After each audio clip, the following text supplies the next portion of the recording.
Assalamualaikum warahmatullahi taala wabarakatuh dan selamat kembali ke kelas research methodology.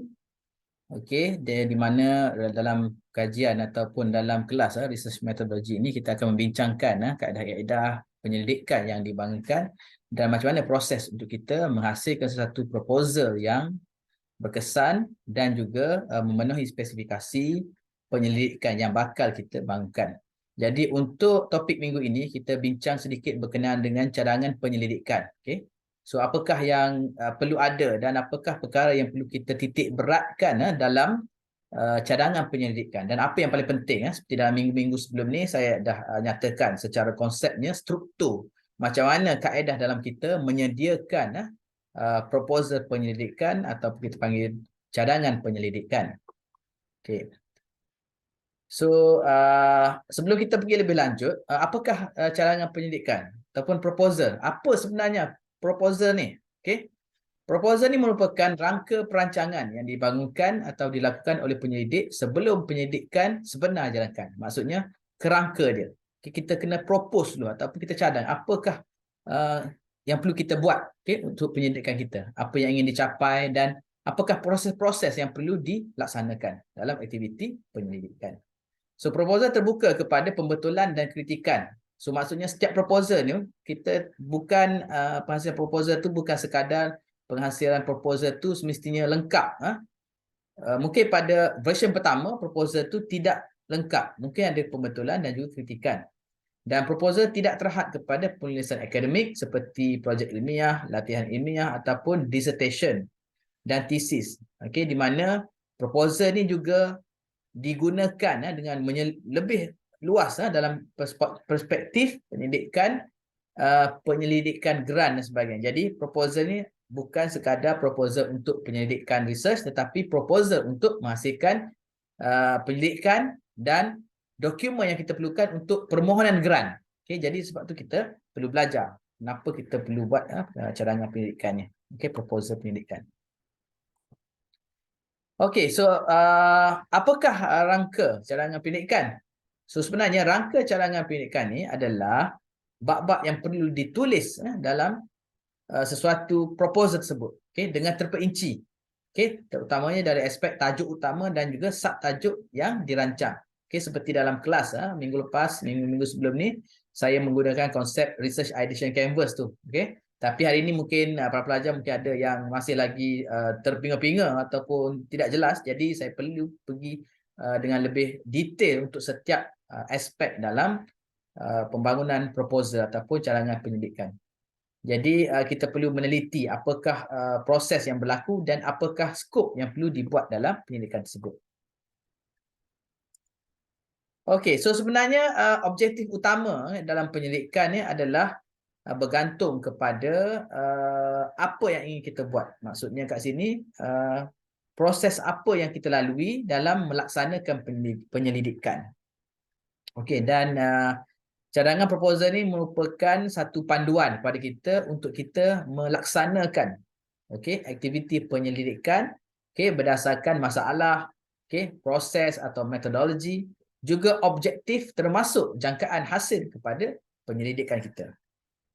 Yang kedua adalah memberi laluan kepada penyelidik untuk mengemukakan cadangan bimbingan terhadap perancangan penyelidikan oleh penyelidik di bawah silaannya. Jadi kita tahu apakah projek yang ingin dibuat oleh pelajar dan penyelia akan memahami apakah projek yang bakal dilaksanakan. Jadi dia kita kata dapat memenuhi kefahaman kedua-dua belah pihak antara penyelidik dan juga supervisor.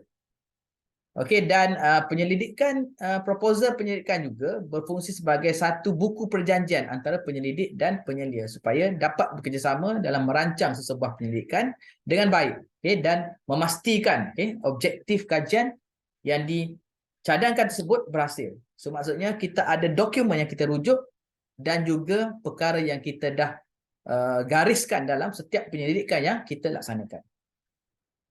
Okey.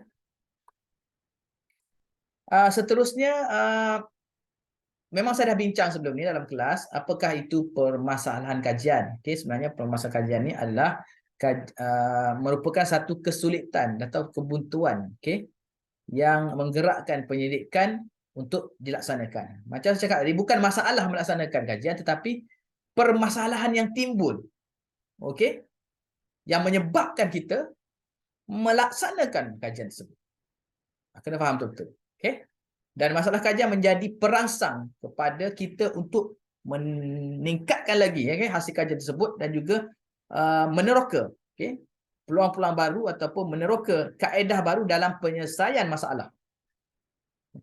Dan masalah yang dikemukakan juga dapat menyatakan hubung kait antara dua pemboleh ubah. Maksudnya kat sini kita ada satu masalah dan masalah itu merupakan satu fundamental issue yang kita gunakan, dan apakah faktor yang dapat mengubah masalah tersebut, sama ada dapat diselesaikan ataupun diberi sedikit suntikan agar masalah tersebut tu mengecil ataupun kurang. Dan masalah kajian juga perlu dinyatakan dengan jelas dalam proposal. Sama ada kita perlu detail ataupun tidak detail, bergantung kepada tahap ataupun level penyelidikan yang kita buat. Kalau di peringkat sarjana muda mungkin sebahagian sahaja isu yang diselesaikan dan mungkin tidak mencapai tahap fundamental. Maksudnya kita buat intervention ataupun kita buat dari aspek penambahbaikan dalam sesuatu perkara yang menyumbang kepada penyelesaian masalah. Bukan terus selesai masalah, tetapi effort yang kita curahkan untuk menyelesaikan masalah tersebut.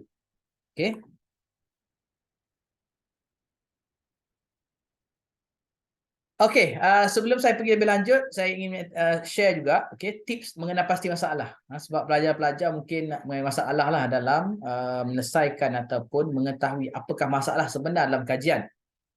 Yang pertama adalah bagaimana kita untuk menyelesaikan satu masalah tersebut berdasarkan masalah. Masalah, problem. Jadi prinsip asas yang digunakan sebagai nilai tambah ilmu yang perlu diberikan dalam melaksanakan penyelidikan.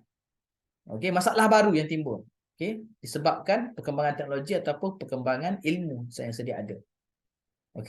Yang kedua adalah masalah tidak terlalu kecil. Masalah yang remeh-temeh. Jadi masalah tu sebenarnya ada juga elemen research, tetapi masalah itu tidak worth it ataupun tidak berbaloi untuk kita buat. Sekadar dapat memberi sedikit evidence dan tidak mencapai tahap penelitian yang menyeluruh ataupun yang mencukupi untuk kita melaksanakan penelitian tersebut. Maksudnya impak kepada masalah itu tidaklah terlalu besar ataupun tidak cukup untuk menyumbang kepada peningkatan ilmu. Itu maksud dia. Dan jangan juga fokus kepada masalah yang terlalu besar. Sehingga kan dalam penyelidikan kita tidak dapat menyelesaikan langsung masalah tersebut.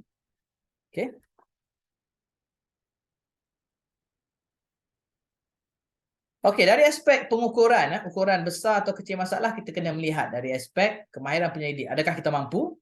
Kalau tak mampu, buat kecil-kecil sudah. Dan maklumat literature yang kita kaji. Maksudnya kita membuat penyelidikan, kita membuat kajian literature, kajian sorotan, the library dan sumber-sumber ilmu yang ada. Tetapi kita nampak masih kecil. Itu masalah yang utama. Jadi maksudnya kat sini kita perlu menilai sama ada besar atau kecil masalah itu dan mampu tak kita laksanakan penyelidikan tersebut.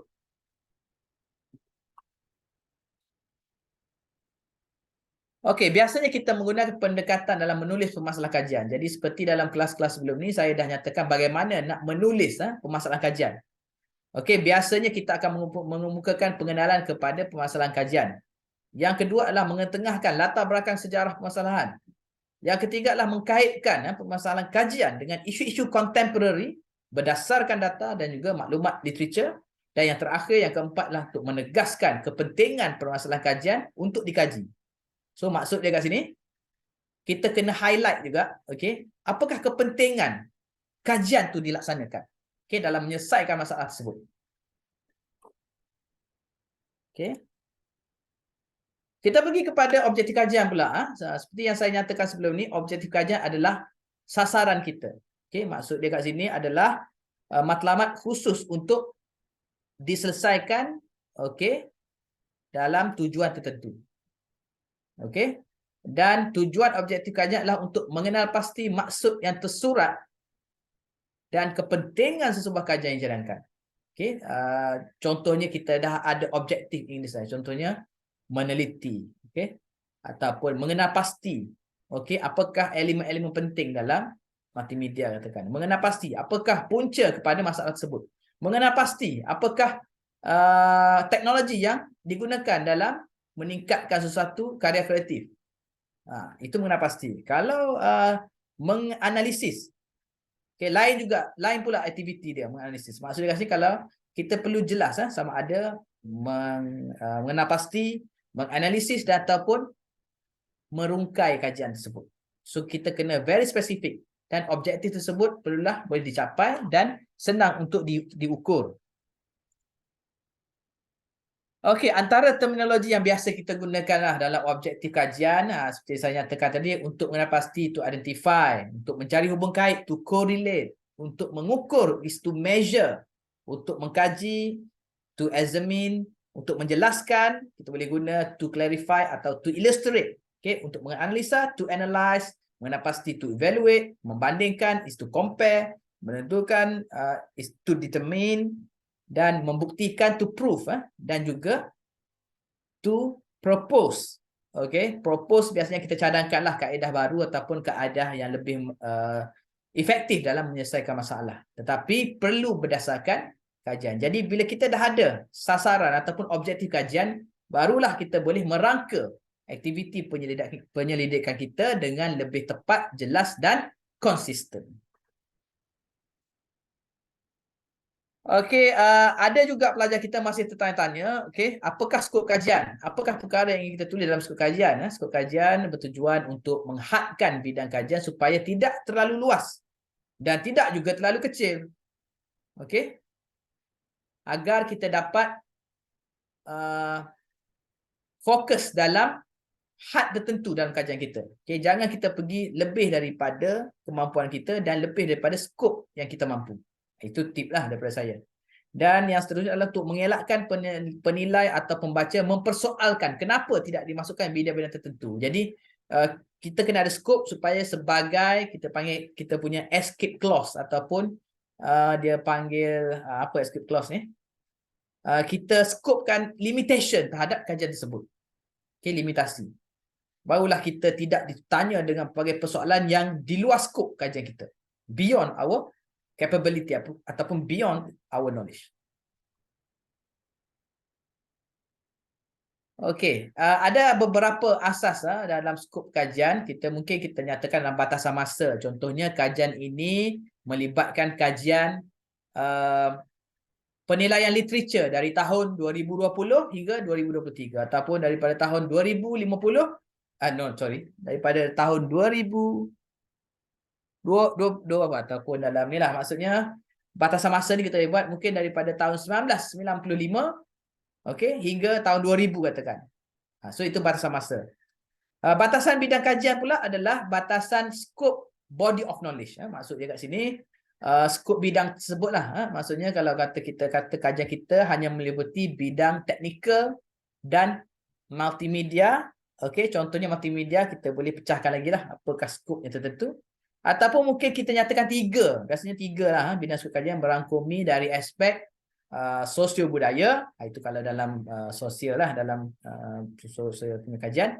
Sosio budaya, dalam warisan dan juga dalam mungkin bidang-bidang tertentu. Mungkin skop kajian tu boleh fokus kepada fine art saja ataupun komunikasi visual saja pun boleh. Tapi perlu di spell out ataupun nyatakan bidang tu dengan lebih jelas agar tidak timbul persoalan pada masa-masa yang akan datang. Okey, batasan yang kedua adalah skop melibatkan lokasi kajian. So kadang-kadang dalam melibatkan batasan lokasi kajian ni kita fokus kepada kajian yang bersifat case study. Okay, kajian yang bersifat melibatkan lokaliti tertentu. Contohnya kalau kita buat kajian dari aspek perspektif di Malaysia saja, mungkin batasan lokasi adalah kajian ini merangkumi kajian melibatkan kajian di seluruh Malaysia. Itu merangkumi di Malaysia. Dan tidak ada kata maklumat yang kita dapat atau kajian tu tidak berdasarkan maklumat yang diperoleh di luar lokasi kajian. Itu contoh. Mungkin kajian kita berfokus kepada lokaliti state ataupun negeri. Jadi kita boleh gunakan batasan lokasi kajian tu. Mungkin kajian kita melibatkan kajian di Kelantan saja, ataupun kajian di Terengganu saja, ataupun kajian di East Coast melibatkan 3 negara. Jadi 3 negeri. Jadi para pelajar kena define betul-betul lah apakah skop kajian dari ketiga-tiga aspek asas dalam skop kajian ini. Okey, dan yang terakhir adalah rujukan ataupun bibliografi. Jadi di mana rujukan atau bibliografi ini dia ada sedikit perbezaan, tapi perbezaan ini adalah memerlukan kefahaman yang teliti lah dalam bentuk penyampaian yang kita gunakan ataupun untuk kita tulis dalam proposal ataupun kajian tesis kita. So kalau rujukan ni dia melibatkan bahan yang hanya dirujuk khusus dalam pendidikan. Khusus. Okey. Direct kepada rujukan yang kita buat dalam kajian kita. Dan jika kita ingin menulis senarai bibliografi bahan yang dirujuk, rujukan atau tidak tetapi mempunyai kaitan dalam bidang. Maksudnya benda tu tidak ada dalam tu tetapi boleh dirujuk. Okey. Sumber-sumber lain. Okey, sumber-sumber tu tidak ada dalam rujukan di dalam penulisan kita, tetapi rujukan tersebut kita boleh rujuk sebagai extended reference. So itu maksudnya bibliografi. So saya rasa untuk sesi kali ini kita habis di sini saja, dan mungkin para pelajar sekiranya ada soalan mungkin boleh tanyakan kemudian. Dan hari ini kita tengoklah macam mana dia punya format dan juga dia punya scope dan juga item-item yang perlu ada dalam proposal penyelidikan.